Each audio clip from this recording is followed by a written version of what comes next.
شروع اللہ کے بابرکت نام سے جو بڑا مہربان اور نہایت رحم کرنے والا ہے۔ معزز ناظرین کرام، السلام علیکم۔ آج کی ویڈیو میں ہم آپ کو میدان کربلا کے ایک ایسے سچے اور حیرت انگیز واقعے سے آگاہ کریں گے کہ وہ تاریخ کے اوراق میں موجود تو ہے لیکن اس پر بہت کم بحث کی گئی ہے، اور یہ واقعہ ہے حضرت امام حسین کے پالے ہوئے ایک شیر کا، جس کا نام ابو الحارث تھا۔ معزز ناظرین کرام، حضرت امام حسین علیہ السلام نے جس شیر کو پالا تھا وہ شیر ابو الحارث کہاں سے آیا تھا؟ بچپن میں آزاد کیا ہوا وہ شیر کس طرح سے 10 محرم کو امام حسین علیہ السلام کی شہادت کے بعد کربلا کے میدان میں پہنچا؟ کس شخص نے اس کو آواز دے کر بلایا اور اس شیر نے فوج یزید کا کیا حشر کیا؟ معزز ناظرین کرام، امام حسین علیہ السلام نے بچپن سے ایک شیر پال رکھا تھا جس کا نام ابو الحارث تھا۔ عربی زبان میں حارث شیر کو کہا جاتا ہے۔ یہ شیر امام حسین علیہ السلام کو کیسے ملا؟ دوستو، ہماری آج کی ویڈیو کا موضوع یہی شیر ابو الحارث ہے۔ ناظرین، روایات اور تاریخ کے اوراق میں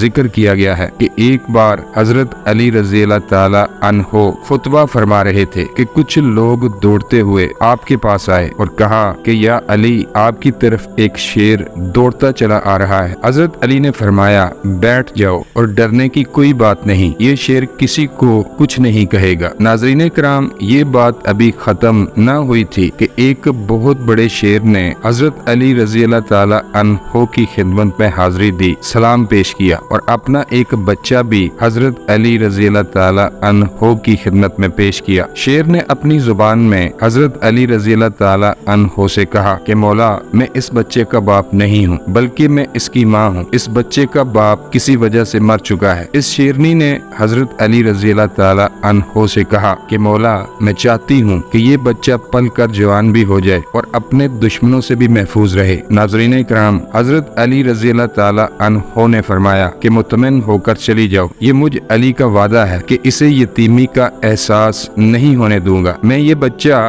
اسے دوں گا جو یتیموں کی پرورش بہت بہترین انداز میں کر سکتا ہے۔ اس شیرنی نے کہا کہ مولا، وہ کون ہے جو حیوانوں کو بھی یتیمی کا احساس نہیں ہونے دیتا؟ حضرت علی رضی اللہ تعالی عنہ نے فرمایا کہ میرا ایک بیٹا ہے جس کا نام حسین ہے، یتیموں کی اس سے زیادہ بہتر طریقے سے پرورش کوئی اور نہیں کر سکتا۔ حضرت علی رضی اللہ تعالی عنہ نے حسین علیہ السلام کو بلایا اور کہا کہ اس شیر کو تم لے جاؤ۔ امام حسین علیہ السلام نے اس چند دن کے بچے کو اٹھایا، اس کے سر پر شفقت اور پیار سے ہاتھ پھیرا اور فرمایا کہ آج سے اس کا نام ابو الحارث ہے۔ ابو الحارث کی بچپن سے ہی امام علیہ السلام سے دوستی ہوگی۔ وہ جلد ہی امام حسین علیہ السلام سے مانوس ہو گیا۔ وہ ہر جگہ پر حضرت امام حسین کے ساتھ رہتا۔ شیر کو امام حسین علیہ السلام سے بے انتہا محبت اور عقیدت تھی۔ ناظرین کرام، جب وہ شیر بڑا ہو گیا تو کچھ لوگ حضرت علی رضی اللہ تعالی